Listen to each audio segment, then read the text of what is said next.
अस्सलाम वालेकुम स्टूडेंट्स। आज लेक्चर सीरीज़ का पहला लेक्चर है और बीकॉम पार्ट 2 की कॉस्ट अकाउंटिंग का चैप्टर नंबर 8 मटेरियल, और इसका हम एक क्वेश्चन करने लगे हैं इकोनॉमिक ऑर्डर क्वांटिटी का। इनिशियली है, अभी हम लोगों की में भी रिकॉर्डिंग में भी प्रॉब्लम आए। हम लोग अभी इस चीज़ को सीख रहे हैं कि लेक्चर्स देने कैसे हैं।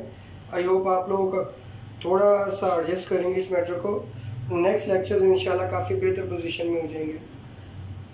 मैंने आप लोग ये आसानी के लिए ऑलरेडी डाटा लिखा हुआ है। अगर आप लोगों को नज़र आए कि एनुअल डिमांड है 48,000, ऑर्डरिंग कॉस्ट है 9 रुपीज़ पर ऑर्डर, कैरिंग कॉस्ट 15% और पर यूनिट कॉस्ट है ₹4। डिमांड क्या किया है उसने पूछा है इकोनॉमिक ऑर्डर क्वांटिटी मालूम करें, और दूसरी चीज़ नंबर ऑफ ऑर्डर पर ईयर। स्टूडेंट्स याद रखिएगा, किसी भी क्वेश्चन को याद करने का, सॉल्व करने का एक तरीका है कि उसके फार्मूले को याद कर लिया जाए। अगर आपको फार्मूला याद है तो आपका क्वेश्चन काफ़ी हद तक कंप्लीट हो जाता है। अमूमी तौर पे हम टीचर्स एक बात कहते हैं कि जी अगर आपको फार्मूला याद है तो जस्ट आप लोगों ने फार्मूले में अमाउंट्स पुट करनी है, कैलकुलेटर पे बटन दबाने हैं, क्वेश्चन सॉल्व हो जाएगा। और निस्बतन ये जो टॉपिक आज हम लोग कर रहे हैं ये आसान इस वजह से है, एक फार्मूला है, उसमें अमाउंट्स पुट करनी है, जवाब निकल आना है, इजी है, आप लोगों को समझ आ जाएगा, आप लोगों को मेरे पढ़ाने का मेथड समझ आ जाएगा। और इंशाल्लाह जब हम नेक्स्ट लेक्चर्स में कॉम्प्लेक्स क्वेश्चन करेंगे तो एक म्यूचुअल मेंटल अंडरस्टैंडिंग हो जाएगी कि मैं कैसा पढ़ाऊँगा और आपको समझना किस तरीके से। क्वेश्चन का आगाज़ करते हैं कि क्वेश्चन का फार्मूला क्या है। इकोनॉमिक ऑर्डर क्वांटिटी का एक सिंपल सा फार्मूला है 2 into AR into OC divided by CC की percentage per unit cost. Formula explain कर देता हूँ मैं। इस फार्मूले में क्या चीज़ है,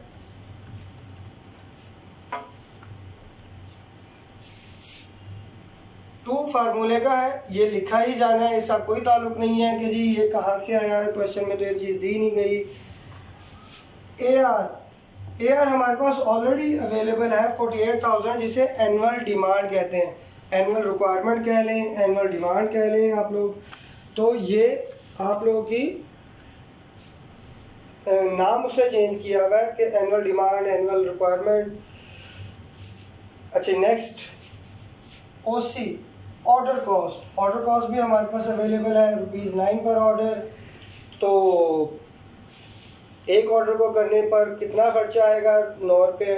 स्टूडेंट्स एक और चीज़ एक्सप्लेन कर दूं, ऑर्डरिंग कॉस्ट में कौन से अवामिल शामिल हैं। हम अमूमी तौर पर ये चीज़ देखते हैं कि ऑर्डर को मंगवाने का खर्चा ये है कि हमने गाड़ी से लोड करवा लिया, किसी को बाइक पे भिजवा दिया या किसी ट्रेन से मंगवा लिया, उस पर होने वाले खर्चे हैं। तो ऐसा नहीं है। ये इनिशियली आगाज़ होता है कि हम जब किसी कंपनी में बैठे हुए हैं और हम लोगों को किसी चीज़ की डिमांड है, तो वो डिमांड ऐसा नहीं है कि हमने फ़ोन किया और वो माल आ गया। कंपनी लॉ है, कंपनी लॉ कहता है जी जब भी आप लोगों ने कोई चीज़ बाय करनी है तो आपका मिनिमम 3 कोटेशंस होनी चाहिए कि shop A, shop B, shop C एक ही आइटम को कितनी प्राइस पे कोट कर रहा है, और उसमें जो सबसे सस्ती चीज़ है वो हम लोग बाय कर लेते हैं। अब वो जो कोटेशन बननी है वो कैसे डिमांड रेज करेगा स्टोर वाला पूछेगा जी पूरे डिपार्टमेंट के मंथली बेसिस पे कि किसको कितनी कितनी चीज़ें चाहिए। हम एक छोटी सी एग्जांपल लेते हैं, एक बॉल पॉइंट चाहिए और पूरी कंपनी में ज़ाहिर है एक बॉल पॉइंट से गुजारा नहीं है, कोई 5 चाहिए, कोई 10 चाहिए। तो जो हमें बॉल पॉइंट्स चाहिए उसके बारे में हर डिपार्टमेंट किसी पेज पे लिख के देगा कि जी मुझे इतनी डिमांड बॉल पॉइंट्स चाहिए। वो सारी की सारी कहलाती हैं परचेज रेक्विजिशन, कि हमने ये चीज़ मंगवानी है। स्टोर वाला क्या करता है, सारी परचेज रेक्विजिशन को इकट्ठा करता है और देखता है कि जी इस महीने मुझे बॉल पॉइंट्स कितनी चाहिए। फ़र्ज़ करें वो 10 डब्बे बन जाते हैं। अब 10 डब्बों का मतलब क्या हुआ, उसकी कोई वैल्यू होगी। तो वो कॉल करेगा, वो कोई परचेज़र मार्केट में जाएगा, उर्दू बाज़ार जाएगा, पूछेगा कि जी मुझे इतनी बॉल पॉइंट चाहिए, इस कंपनी की क्या रेट देते हैं। अब बल्क में बाइंग होती है तो ज़ाहिर है कुछ ना कुछ रेट में फ़र्क आ जाता है। अब परचेज रिक्विजिशन के पेज बनाने से लेकर फ़ोन करने से लेकर आपका बंदे को भेजना या किसी भी और सोर्स से पता करना कि माल कितने का मिलेगा, ये सारी ऑर्डरिंग कॉस्ट का हिस्सा है। अभी बात ख़त्म नहीं हुई, अभी वो बंदा माल लेके आएगा, माल लाने का, अनलोड करवाने का, स्टोर में रखवाने का, ये सारा का सारा खर्चा ये ऑर्डरिंग कॉस्ट का पार्ट बनता है। तो ऑर्डरिंग कॉस्ट एक वर्ड नहीं है, इसके पीछे काफ़ी ज़्यादा एक एक्सपेंसेस की डिटेल है। अभी तो मैंने एक छोटी सी बाल पॉइंट की बात की। आप ऐसा करें, आप होंडा मोटरसाइकिल बनाते हैं, आपने होंडा मोटरसाइकिल के इंजन मंगवाने हैं। अब इंजन मंगवाने के लिए जाहिर बात है आपको किस तरह काम करना पड़ेगा, आपने इंपोर्ट करना है, इंपोर्ट ड्यूटीज़ होंगी, वहाँ पे जाके अगर होंडा की कंपनी से माल ख़रीदना है तो ज़ाहिर है वहाँ से उसकी एक ऑर्डर पे ख़र्चा आएगा, पाकिस्तान में एक ख़र्चा आएगा। एक लंबा चौड़ा प्रोसेस है, मैंने सिंप्लीफाई किया था एक बार पॉइंट्स की हद तक। तो ऑर्डर कॉस्ट हमारे पास अवेलेबल है। उसके बाद कैरिंग कॉस्ट, कैरिंग कॉस्ट के दो पार्ट बेसिकली बनते हैं। मैं भी आपको एक ही पार्ट बताऊंगा कि अगर आप लोग ये माल अपने पास रखते हैं, कैरी करते हैं स्टोर रूम में, तो जितना अरसा ये माल बिकेगा नहीं, बनेगा नहीं, बिकेगा नहीं, तो उस पे कंटिन्यूस ये खर्चा होता है, जिसे आप स्टोरेज कॉस्ट के तौर पे भी कह सकते हैं। या आपने बैंक से लोन लिया है तो लोन की सूरत में भी आप लोगों ने ये मार्कअप पे करना है, उसको बैंक वाले को पे करना है। तो अब स्टोरेज अगर कोई गोदाम है, कोई पेरिशेबल गुड्स है, मसलन आप फ्रूट्स को स्टोर कर चुके हैं, तो फ्रूट्स पे आपको रेफ्रिजरेशन चाहिए, उसमें बिजली का खर्चा, आपका चौकीदार होगा, हो सकता है आपने उसमें दवाइयाँ डालनी पड़े ताकि आपके फ्रूट्स या कोई और इस तरह की चीज़ ख़राब ना हो। तो ये कैरिंग कॉस्ट है। कैरिंग कॉस्ट का डायरेक्ट लिंक आपकी पर यूनिट कॉस्ट से होता है कि पर यूनिट क्या चीज़ है। ये थोड़ी सी कैमरे की एडजस्टमेंट मुझे बार बार करनी पड़ रही है क्योंकि मैंने जूम किया है, तो जूम को थोड़ा ख़त्म करेंगे तो आपको नज़र आना शुरू हो जाएगा। तो कैरिंग कॉस्ट का ताल्लुक आपके पर यूनिट से है। अब पर यूनिट कॉस्ट जितनी होगी उसके मुताबिक आपकी कैरिंग कॉस्ट है। मसलन इस क्वेश्चन में आपकी कैरिंग कॉस्ट 15% है, पर यूनिट कॉस्ट है ₹4, यानी 4 रुपये पर 15% आपका खर्चा होगा उसको कैरी करने का 1 साल का।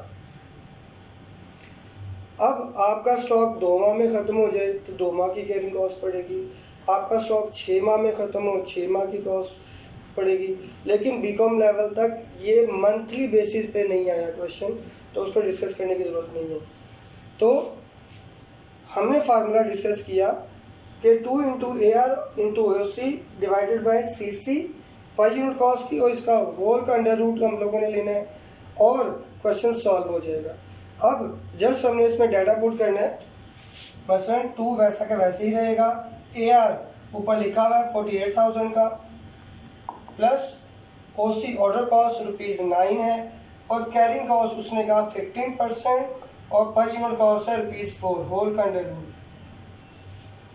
इसे आप स्टेप बाय स्टेप करना चाहें तो तब आसानी होगी कि आप पहले ऊपर वाला पोर्शन सॉल्व कर लें, फिर आप नीचे वाला पोर्शन को सॉल्व कर लें, फिर डिवाइड करें और फिर अंडर रूट ख़त्म कर दें इसका।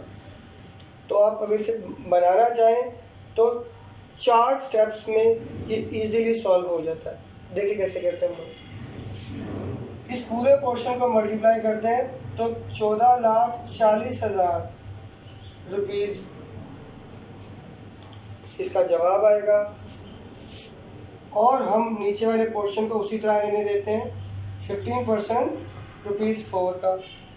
अब हम नीचे वाला पोर्शन सॉल्व करते हैं, ऊपर का 14,40,000 वैसे ही लिखा रहने देते हैं, और 4 का 15% लेंगे तो ये 0.6 आएगा इसका होल का अंडर रूट।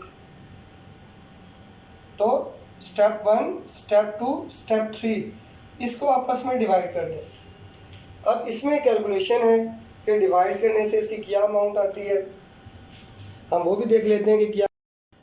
अच्छा जी बच्चों, हम लोगों से थोड़ी सी मिस्टेक हो गई, मैंने कैलकुलेट करके देखा तो ये 9,60,000 नहीं है, ये 8,64,000 आता है। पहले इसको ज़रा हम ठीक कर लें। 8,64,000 अब बात हो रही थी कि हम लोगों ने इनको आपस में डिवाइड करना है,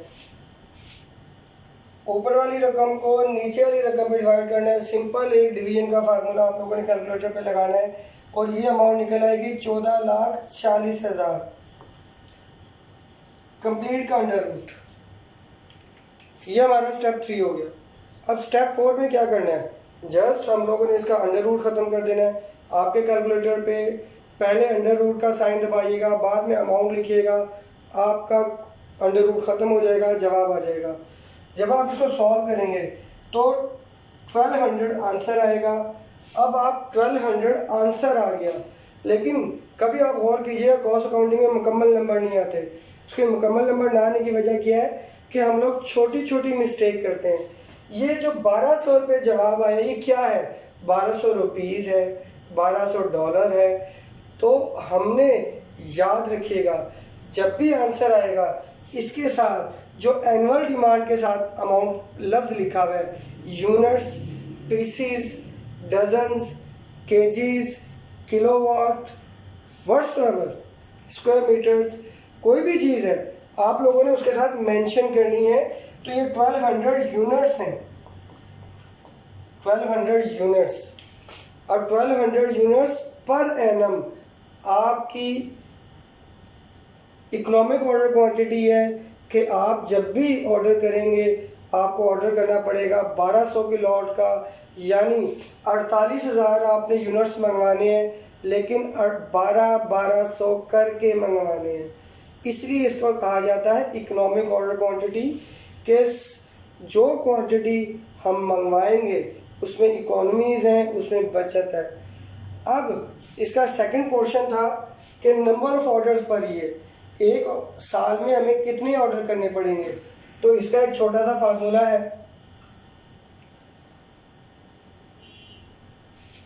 एनुअल रिक्वायरमेंट डिवाइडेड बाय जो हमारा जवाब आया इकोनॉमिक ऑर्डर क्वांटिटी, ये आपका फार्मूला है। आप लोगों ने जब भी लिखना है annual requirement divided by economic order quantity, तो जो अभी आपने जवाब निकाला अगर ये गलत है तो अल्टीमेटली आपका ये आंसर भी गलत आएगा। तो और कीजिएगा, कोशिश कीजिएगा कि आपका ये वाला पोर्शन ठीक हो जाए। एनुअल रिक्वायरमेंट गिवन थी 48,000, इकोनॉमिक ऑर्डर क्वांटिटी हमारे पास 1200 निकल आई। इसको आप सॉल्व करेंगे तो ये 40 निकलेगा, 40। अब फिर अगेन कि 40 क्या, 40 डॉलर्स, किलोवाट, यूनिट्स क्या चीज़ है।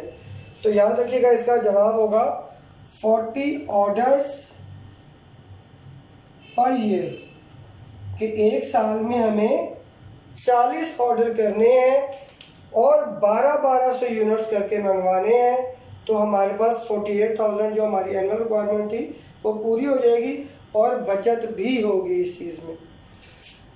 सो आई होप स्टूडेंट्स आपको हमारा पहला लेक्चर, जिसमें लाइट का इशू भी है, जिसमें हमारे पास आवाज़ का इशू भी है और कैमरे की सेटिंग का इशू भी है, इंशाल्लाह नेक्स्ट लेक्चर्स में हम आपको प्रॉपर और बेहतर लेक्चर दे सकेंगे। अस्सलाम वालेकुम रहमतुल्लाहि व बरकातुहू।